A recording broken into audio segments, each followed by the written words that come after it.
ఎన్టీఆర్ జిల్లా నందిగామలో దస్తావేజు లేఖరులు రాష్ట్ర వ్యాప్తంగా జరుగుతున్న పెన్ డౌన్ కార్యక్రమంలో భాగంగా తమ నిరసనను కొనసాగించారు.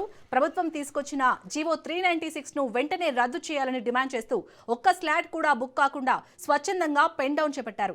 ఈ సందర్భంగా ఎన్టీఆర్ జిల్లా దస్తావేజు లేఖరుల వృత్తి పరిరక్షణ సమితి సెక్రటరీ పోపురు నరేష్ మాట్లాడుతూ రాష్ట్రంలో సుమారు 5 లక్షల కుటుంబాలు ఈ వృత్తిపై ఆధారపడి జీవిస్తున్నాయని, కొత్త విధానాల వల్ల వారి జీవనోపాధి ప్రమాదంలో పడుతుందని ఆందోళన వ్యక్తం చేశారు.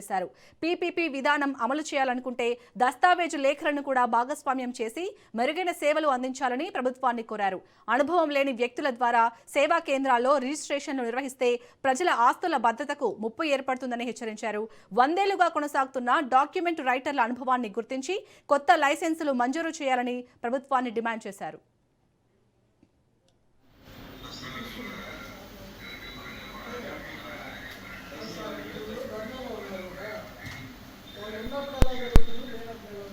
ఉన్నప్పుడు